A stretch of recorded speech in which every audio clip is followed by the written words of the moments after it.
시간 우리가 함께 나눌 하나님의 말씀은 신약성경 마가복음 4장 35절부터 41절까지 말씀입니다.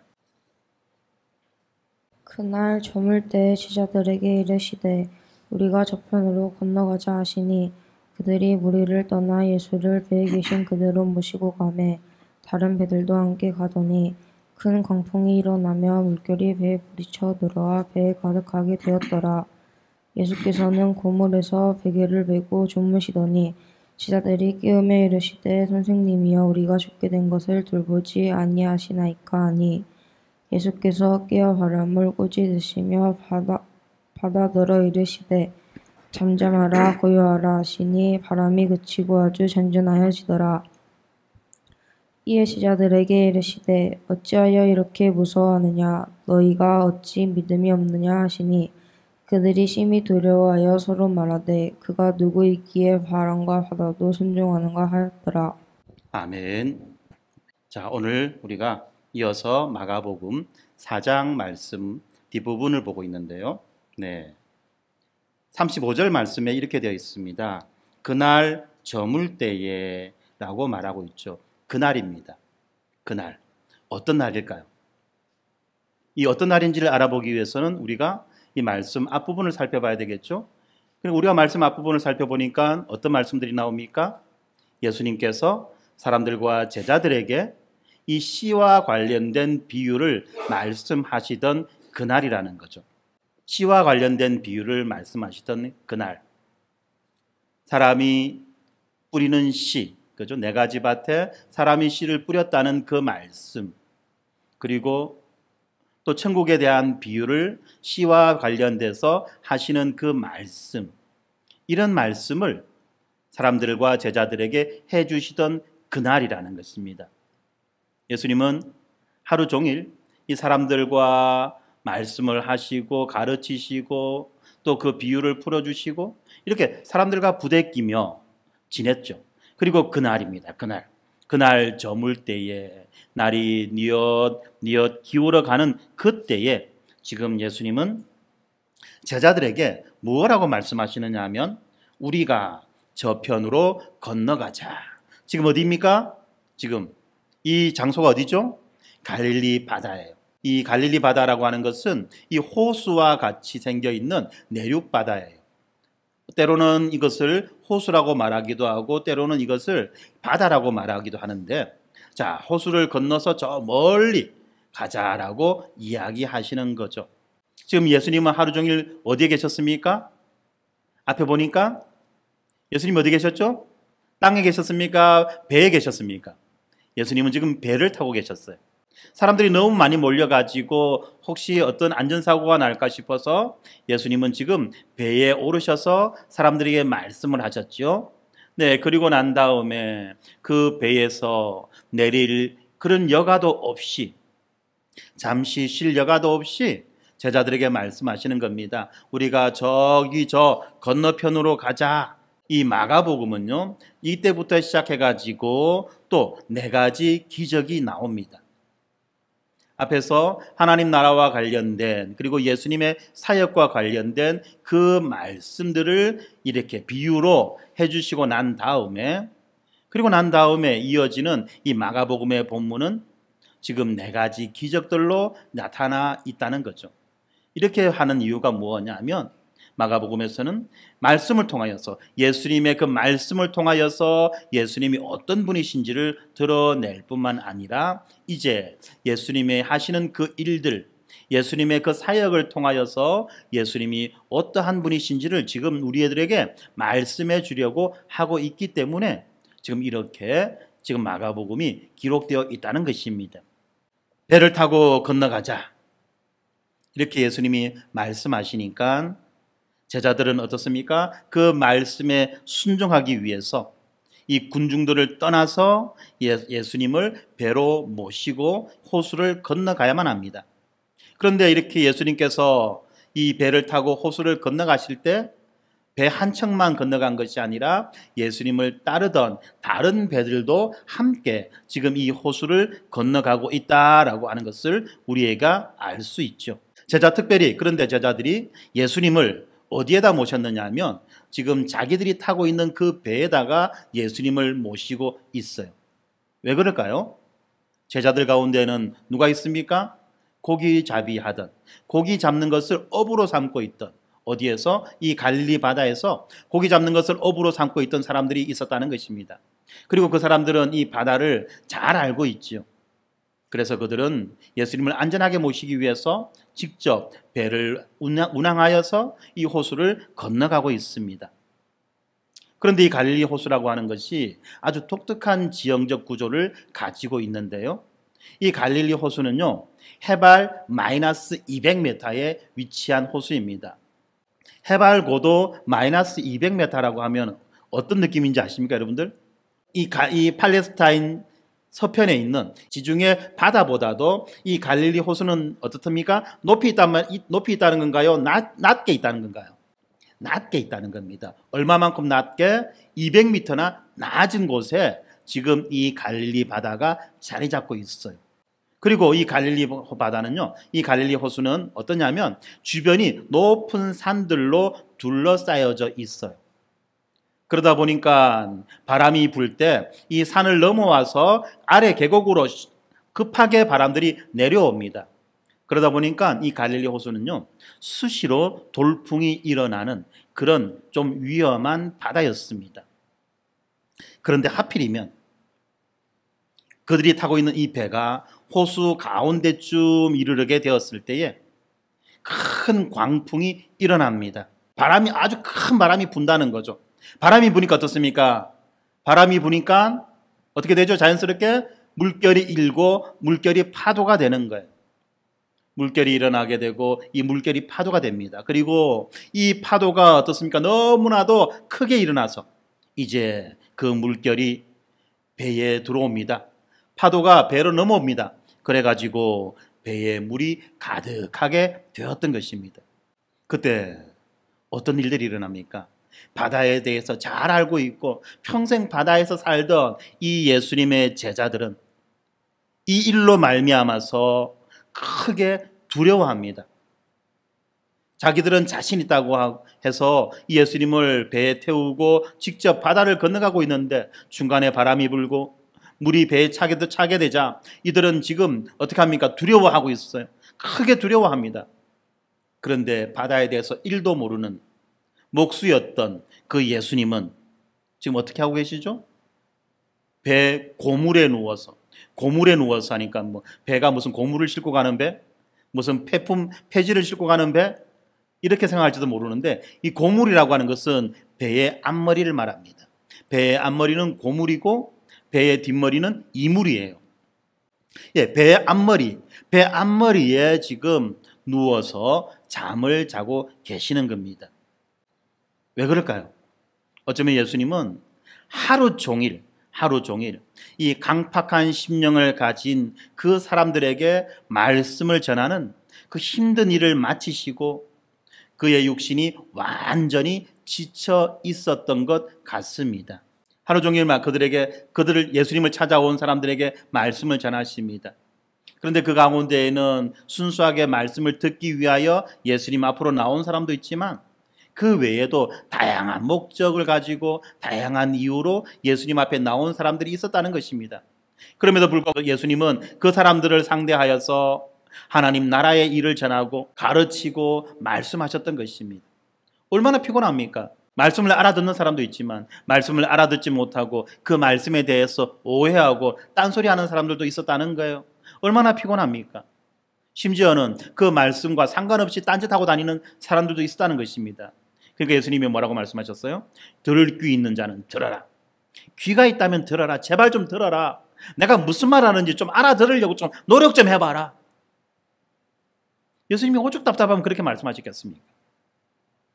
그렇게 하시는 예수님, 하루 종일 그들 가운데서 시달렸던 그 예수님이 얼마나 피곤하셨겠냐는 거예요. 그런데 그뿐만이 아닙니다. 지금 예수님이 이렇게 급한 바람이 불고 높은 파도가 일어나는 이러한 폭풍 가운데에서 편안하게 주무실 수 있었던 것은 지금 두려움에 떨고 있는 제자들과는 반대로 예수님은 무엇보다도 하나님을 신뢰하고 있었기 때문에 지금 예수님은 이렇게 누워서 잠을 잘 수 있었던 것입니다. 지금 예수님은 어떻습니까? 하나님의 품 안에서, 아버지의 품 안에서 지금 안식을 취하고 계셨던 것입니다. 이것을 어떻게 알 수 있을까요?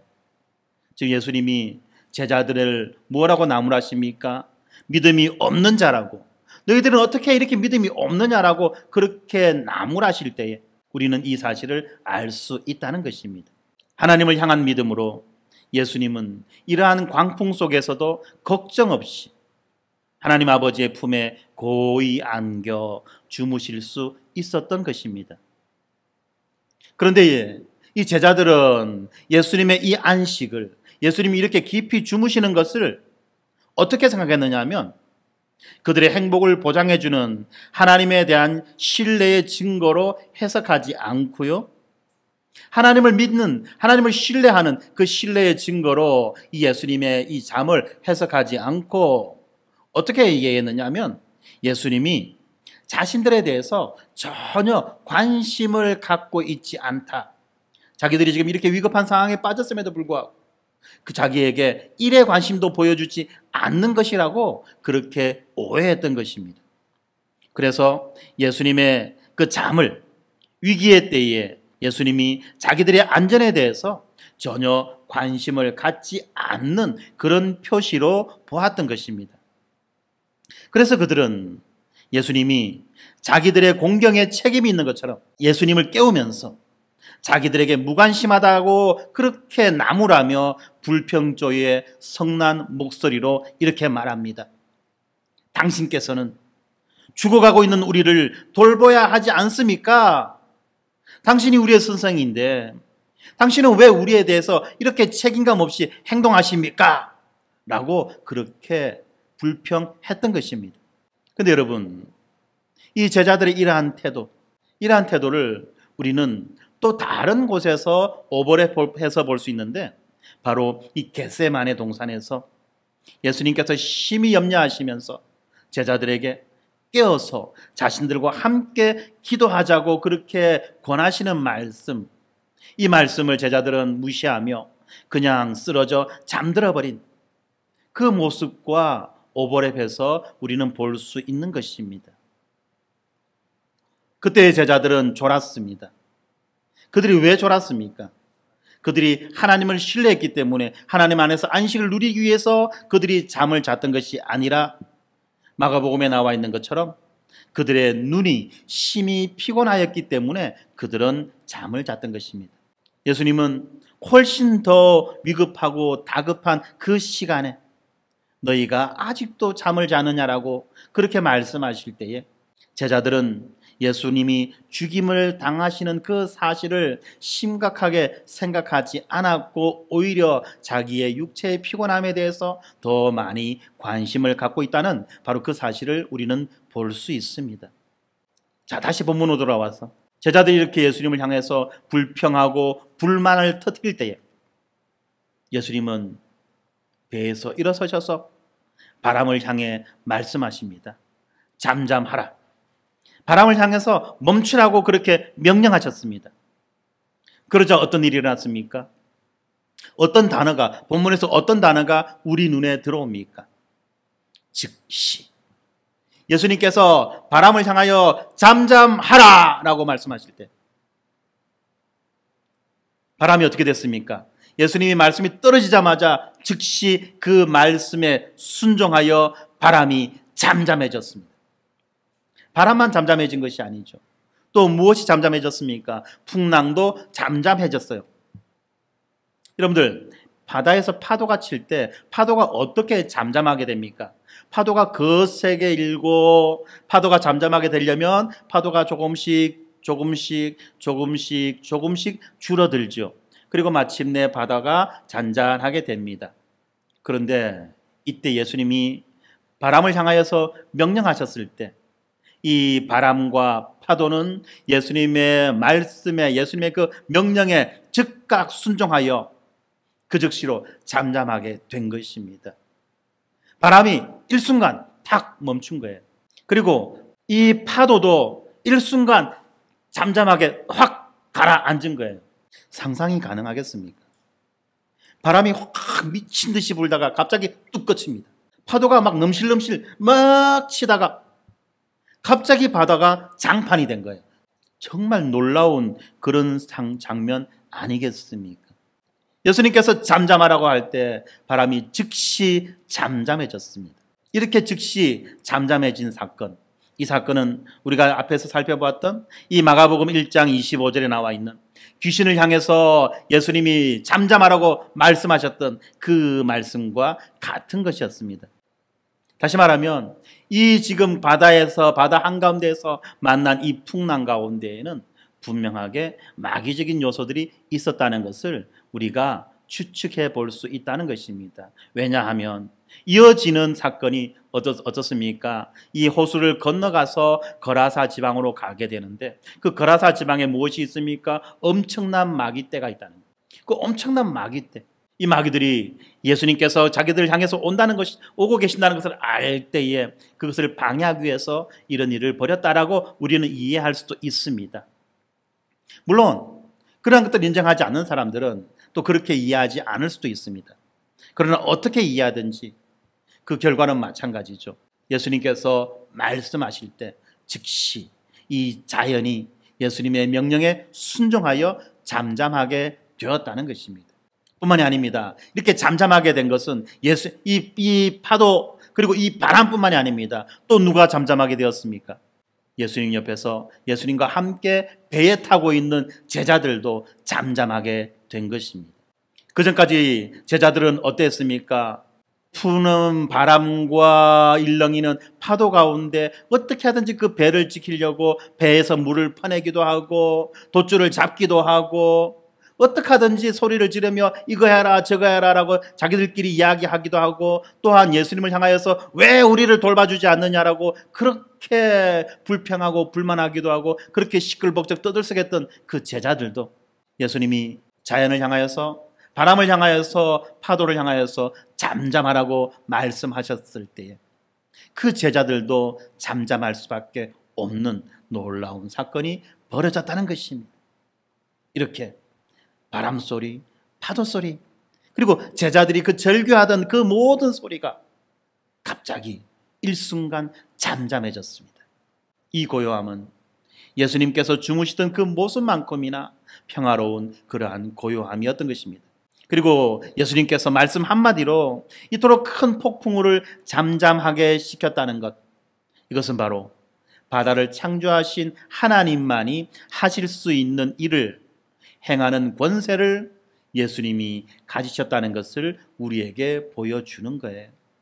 지금 예수님은 하나님과 똑같이 바다를 다스리십니다. 당시 사람들에게 이 바다는 어떤 장소였습니까? 혼돈과 악이 있는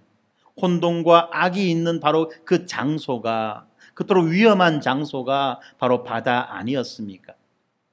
그 바다를 지금 예수님께서 다스리고 계신다는 것입니다. 제자들은 자신들이 바로 이런 분과 함께 바다를 건너고 있다는 그 사실만 이해했다 하더라도 아마도 그들은 모든 두려움이 근거가 없는 것이라고 그렇게 고백했을 것입니다. 지금 제자들의 신앙은 계속해서 자라야 하고 그들은 삶의 어려운 상황들을 통하여 그들의 믿음은 연단되어야만 한다는 것을 지금 보여주고 있습니다. 그래서 예수님은 제자들에게 이렇게 책망하시죠. 어찌하여 이렇게 무서워하느냐? 너희가 어찌하여 믿음이 없느냐? 여기에서 이 믿음은 바로 예수 그리스도의 그 인격 안에 나타난 하나님의 능력에 대한 믿음을 말하고 있는 것입니다. 예수님이 그들에게 호수 저편으로 건너가자고 말씀하셨습니다. 예수님이 말씀하셨어요. 호수 저편으로 건너가자. 그런데 제자들은 예수님께서 자기들을 안전하게 호수 저편으로 인도할 그런 능력을 지니신 분이라는 것을 믿지 않았던 것입니다. 예수님께서 건너가자라고 말씀하셨고 제자들은 그 말씀에 순종하여 그 바다를 건너가고 있는 것입니다. 그러면 그 제자들의 그 항해는 어떤 항해일까요? 예수님의 말씀에 순종하여 가는 항해이기 때문에 그 항해는 예수님이 지키시고 인도하시고 보호하시는 항해가 되지 않겠습니까? 그런데 제자들은 이것을 믿지 않았다는 것입니다. 마찬가지입니다. 지금도 마찬가지라는 것입니다. 앞제자들이 바다의 풍랑과 같이 큰 소리로 부르짖을지라도 예수님은 그들의 소리를 잠잠케 하실 수 있는 분이라는 것을 우리는 반드시 기억해야만 합니다. 그래서 우리도 마찬가지로 두려워하지 말고 우리도 마찬가지로 믿어야만 하는 것입니다. 우리 인생 가운데 우리를 두렵게 하고 인생 가운데 우리가 믿지 못하게 하는 것은 무엇입니까? 예수 그리스도를 의지함으로 우리도 믿고 우리도 두려워하지 말아야 합니다. 그런데 제자들은 어떻습니까? 예수님의 이 말씀에 대해서 어떻게 반응합니까? 본문에 보면 이렇게 나와 있습니다. 그들은 심히 두려워했다. 심히 두려워했다. 이 표현은 문자적으로 보면 그들은 커다란 무서움으로 무서워했다는 거예요. 그들의 두려움. 지금 예수님과 함께 배를 타고 바다를 건너가는 제자들은 지금 두려움에서 두려움으로 계속해서 이어져 가고 있다는 것입니다. 제자들이 처음에 무엇을 두려워했습니까? 그들을 향해서 다가오는 바람을 두려워했고 그들을 향해서 치어올리는 그 풍랑을 두려워했던 것입니다. 배에 물이 점점 차는 그 상황을 두려워했습니다.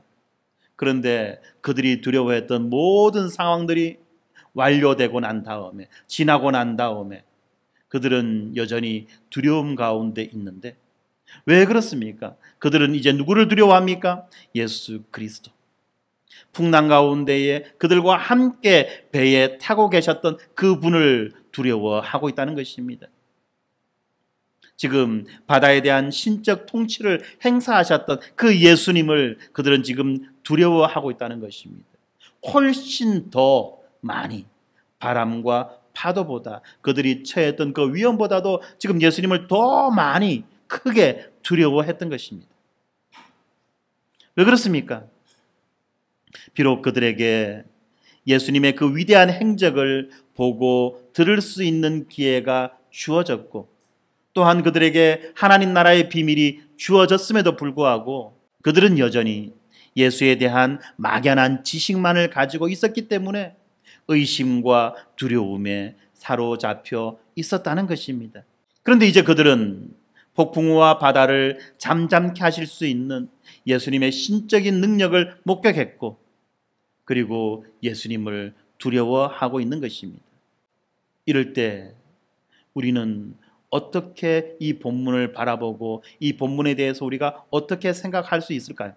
오늘의 본문은 우리들에게 제자들의 이런 두려움이 새롭고 더 큰 구원자에 대한 절대적인 믿음으로 변화될 것인가 아니면 두려움으로 끝나고 말 것인가에 대한 그러한 궁금증으로 우리를 이끌어가는 것입니다. 복음서의 이야기들은 우리에게 세 가지 질문을 던져줍니다. 복음서에 나오는 이 각각의 사건들은 우리에게 이러한 세 가지 질문을 던져주는데 그 질문의 내용은 무엇이냐면 첫 번째는 이 사건이 예수님에 대해서 무엇을 드러내어 보여주는가?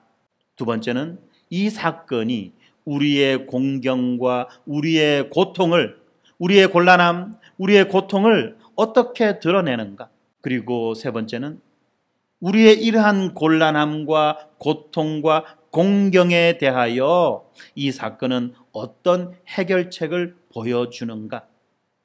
이 세 가지 질문을 우리에게 던져줍니다. 다르게 표현하면 우리가 복음서의 사건들을 읽을 때마다 우리는 이러한 질문을 생각하며 이 사건들을 바라봐야 되는 것입니다. 그러지 않으면 이 사건은 그냥 흥미로운 이야기에 지나지 않게 되는 것입니다. 너무 중요한 이해의 포인트라는 거예요. 다시 한번 말씀드립니다. 첫 번째, 이 사건은 예수님에 대해서 무엇을 드러내어 보여주는가? 이 사건은 우리의 곤경, 우리의 고통, 우리의 인생의 어려움을 어떻게 드러내어 보여주는가? 그리고 이 사건은 우리의 이러한 곤경과 고통에 대해서 어떠한 해결책을 제시해 주는가?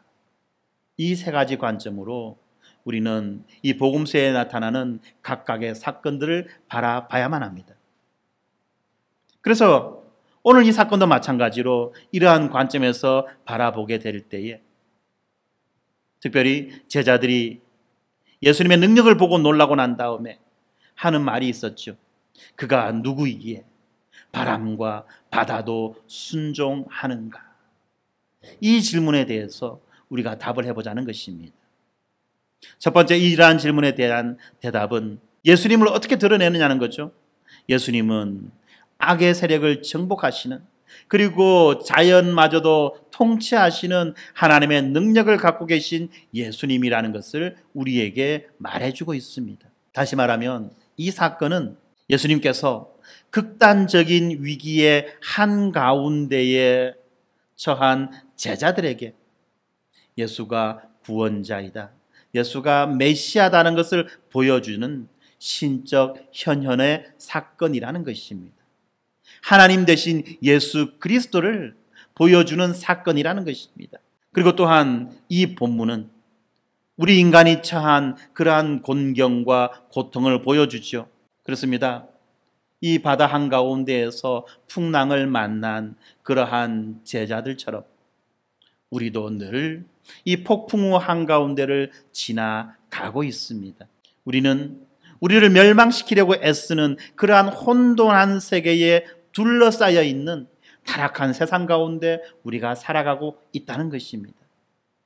그런데 그 세상 가운데에서 우리의 신앙은 약한 신앙이라는 것입니다. 우리의 믿음은 너무나도 약한 그러한 믿음이라는 것입니다. 그리고 때때로 우리가 누구를 의지해야 하며 무엇을 의지해야 하는지를 알지 못한 채 이러한 폭풍우 한가운데를 지나갈 때도 있다는 것입니다. 이때 이러한 폭풍을 잠잠케 하시는 예수 그리스도의 능력은 우리들의 공경에 대해서, 우리들의 고통과 우리들의 한계에 대해서 해결책을 제공해 주고 계시는 것입니다. 예수 그리스도께서 하나님의 능력을 소유하고 계시고, 그리고 그 능력으로 우리들의 신앙 공동체, 교회를 돌보신다는 그 사실을 우리는 믿어야만 하는 것입니다. 요한계시록 1장에 묘사된 그 그리스도가 하나님의 두려우신 그 능력으로, 하나님의 그 크신 능력으로 지금 교회들 가운데 우뚝 서 계신다는 것, 그리고 지금 이 교회들 가운데 예수 그리스도께서 거닐고 계신다는 것을 우리는 반드시 알아야만 합니다. 우리는요, 모든 것이 잘 돌아갈 때 우리의 용기를 자랑합니다.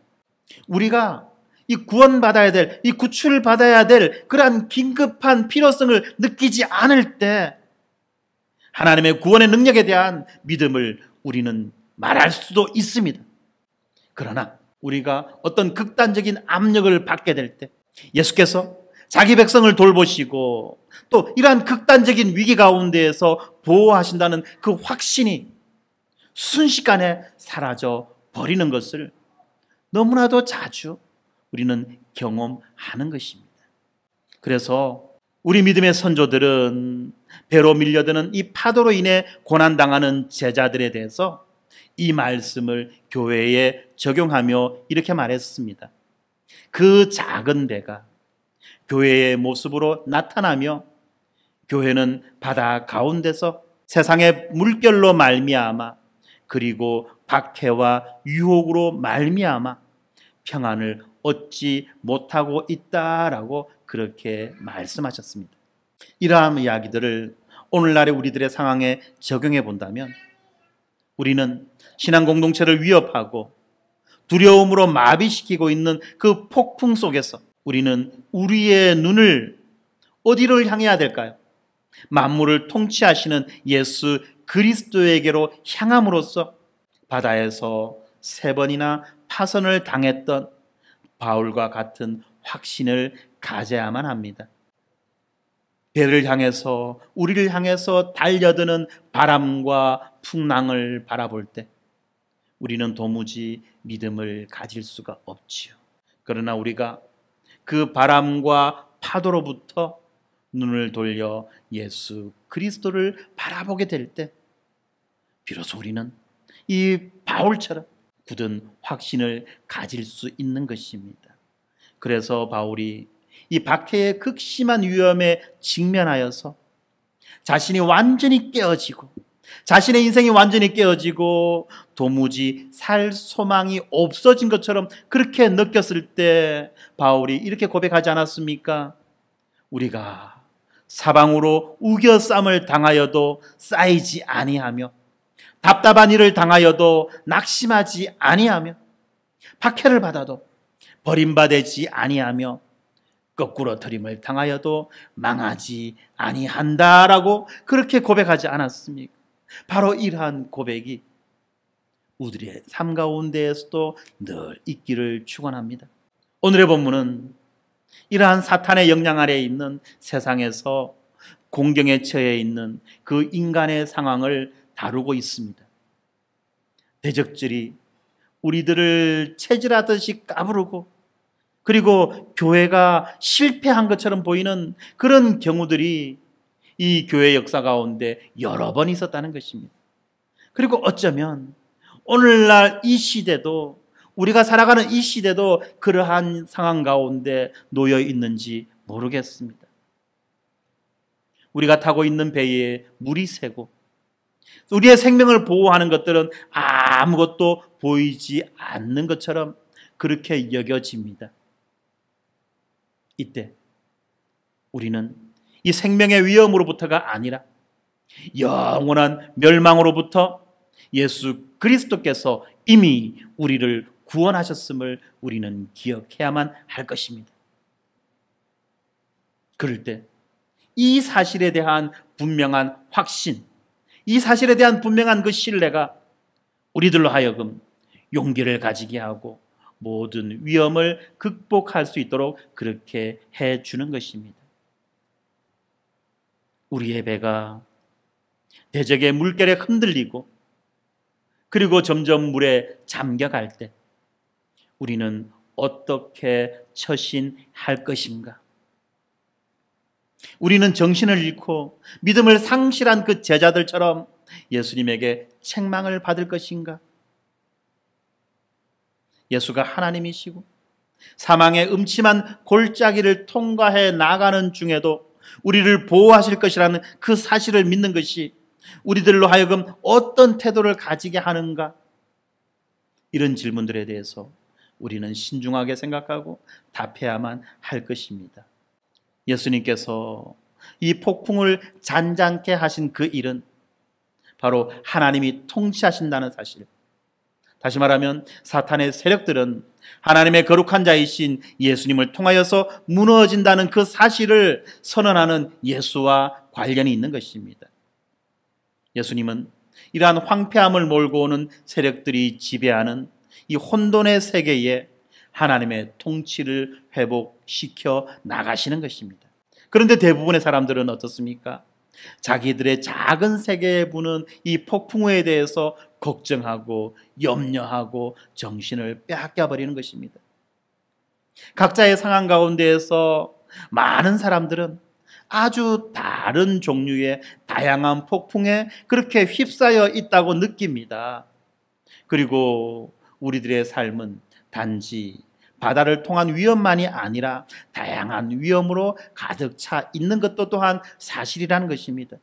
그런데 이러한 상황 속에서 예수님께서 평화롭게 주무시는 동안에 느꼈던 그 제자들의 절망이 우리의 그 시련의 때에 주님이 우리와 함께 하지 않으신다는 그러한 교회의 느낌과 또한 개인의 그러한 느낌, 하나님으로부터 버림받았다는 그 느낌과 비슷하게 보일 수도 있는 것입니다. 아니, 오히려 우리는 보다 더 처참하게 우리의 신랑이 사라졌다고 느끼거나 그가 여기 계시지 않는다고, 그가 나의 고통과 고난 가운데 우리와 함께 하시지 않는다고 그렇게 느껴질 때가 있다는 것입니다. 태풍이 우리의 삶을 휩쓸어 갈 때에 예수가 우리의 공경에 대해서 냉담하거나 또는 고물에서 주무시거나 안 계시는 것처럼 보일 수도 있습니다. 직업이나 건강이나 친구들을 잃어버린 많은 사람들은 예수님께서 의도적으로 자신들의 그 불행을 무시하고 그들에게 관심을 보이지 않는다고 그렇게 느낄 수도 있다는 것입니다. 그리고 이때 두려움은 하나님이 우리를 돌보지 않는다는 그런 절망감으로 우리를 이끌어 갑니다. 본문에서 이 폭풍우의 기적은 예수가 문제를 즉시 해결하셨다는 그 사실에 방점을 찍습니다.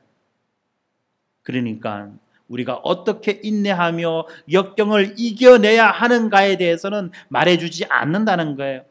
오늘 본문의 강조점은 예수가 누구신지에 있지 위기를 만나 부르짖고 두려워하는 제자들의 구원에 있지 않다는 사실도 또한 우리가 기억해야만 합니다. 우리는 삶에서 일어나는 모든 폭풍을 잠잠케 하는 그러한 기적을 기대할 수는 없습니다. 이 폭풍은 누구도 피할 수 없는 삶의 일부분이라는 것이에요. 잠잠한 바다는 없지요. 365일 항상 잠잠한 바다는 없다는 것이에요. 그리고 모든 선원들은 갑작스러운 일이 일어날 것을 예상하는 그 법을 배워야만 합니다. 혼돈이 우리의 삶을 공격하고 그것이 아주 갑작스럽게 일어날 수 있습니다. 한순간 모든 것이 잘 되어 가다가 또 한순간 갑자기 사방이 지옥처럼 변할 수도 있다는 것입니다. 어부였던 제자들은 갑작스러운 돌풍이 호수를 위협한다는 사실을 알고 있었죠. 이 갑작스러운 돌풍이 자기들이 타고 있는 그 배를 위협할 수도 있다는 사실을 알고 있었습니다. 그런데 정작 그 폭풍우가 일어났을 때 그들은 쉽게 대처하지 못했습니다. 우리도 마찬가지입니다.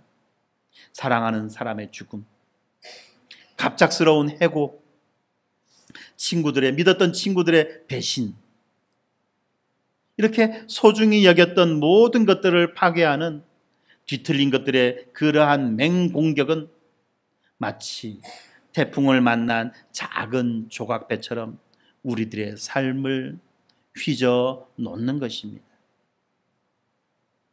그래서 이 고대 그리스의 시인이었던 유리피데스는 이렇게 말했죠. 바다의 폭풍을 피하여 항구에 도착한 사람은 복이 있도다. 고통으로부터 헤쳐나온 사람은 복이 있도다. 아멘이라고 반응하고 싶죠. 그런데요, 이 사람 유리피데스는요, 인생의 돌풍으로부터 우리들을 구원하시는 자비로우신 하나님을 알지 못했던 사람입니다. 그래서 어떻게 이 폭풍을 피하여 항구에 도착할 수 있을지, 어떻게 이 고통으로부터 헤쳐나올 수 있을지는 알지 못했던 것입니다. 그냥 결과적으로 이렇게 피한 사람이 복이 있다라고 말하는 거예요. 인생의 돌풍으로부터 사람들을 구원하시는 자비로우신 그 하나님을 그는 알지 못했던 것입니다. 참된 행복이라고 하는 것은 인생의 폭풍을 잠잠케 하실 수 있는 예수를 따르는 것에 있다는 그 사실을 그는 알지 못하고 이런 말을 했던 것입니다. 그리고 우리는 오늘 이 본문을 통해서 폭풍으로부터 구출되는 법이 아니라 이 폭풍을 통해서 우리를 구원하시는 그 예수를 의지하는 그 방법을 우리는 배워야만 하는 것입니다. 우리의 인생의 방점이 어디 있습니까? 고난으로부터 우리가 안전하게 보호받는 것에 우리 인생의 방점이 있습니까? 아니면 이 고난을 통해서 우리를 구원으로 이끌어 가시는 그 예수를 의지하는 것에 우리 인생의 방점이 있습니까? 우리는 이것을 잘 구분하셔야 됩니다. 만약에 우리의 인생의 방점이 어떠한 고난으로부터 우리가 보호받고 안전하게 되는 것에 있다 한다면 그것은 누가 우리를 구원하든지 상관할 바가 없다고 그러한 결론에 도달하게 되는 것입니다. 예수가 아니라 예수가 아니라 다른 무엇이라도 우리에게 복을 줄 수 있다라고, 우리를 안전하게 지켜줄 수 있다라고 그렇게 여기면 그것을 믿고 따라가는 그러한 신앙으로, 그러한 변질된 신앙으로 우리가 바뀌어질 수 있다는 거예요. 그러나 고난을 통해서, 고통을 통해서 우리를 구원하시는 그 예수 그리스도를 우리가 의지하는 방법을 우리가 배운다 한다면, 우리는 그 예수가 어떤 분이신지를 분명히 알고 믿고 따르고 오직 그 예수만 의지하며 살아갈 수 있게 되는 것입니다. 여러분은 어떤 것을 선택하시기 원하십니까? 뭐라도 좋아, 아무거나도 좋아, 예수가 아니라 다른 무엇이라도 나만 잘 되면 괜찮아, 혹시 그런 생각을 하고 오늘 이 자리에 오신 것은 아닙니까? 그런데 여러분, 그것은 여러분들의 착각이라는 것을 아셔야만 합니다. 말로는, 때로는 잠깐 우리를 구원할 수 있을 것처럼 보이고 또 우리를 구원할 수 있을 것처럼 여겨지지만, 그러한 것들은 결코 우리를 영원히 구원할 수 있는 능력이 없다는 것을 우리가 분명히 알아야만 한 것입니다. 속지 마세요. 속지 마세요.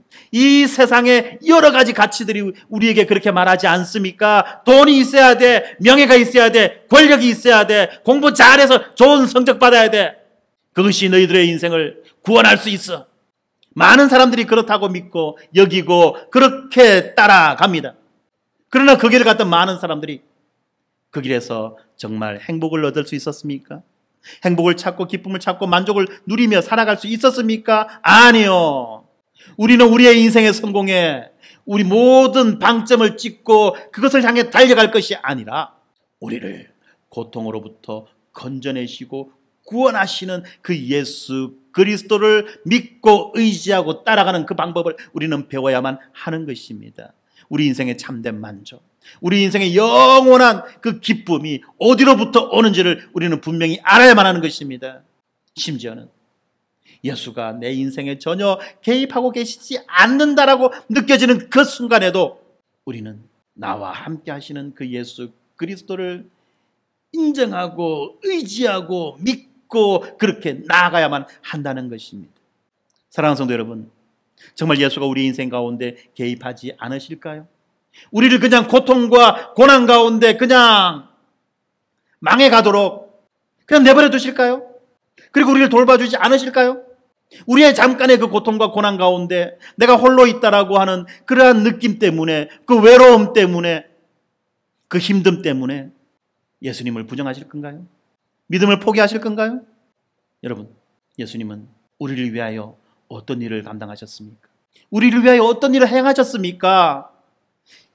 저주받은 그 십자가에서 우리가 받을 모든 저주를 오롯이 그 몸으로 다 받아내시고 감당하신 그 분이 예수 그리스도 아니십니까? 그 십자가가 예수가 우리를 얼마나 사랑하시는지, 예수가 우리에게 어떤 관심과 어떤 돌보심을 보여주시는지를 드러내주지 않으셨습니까?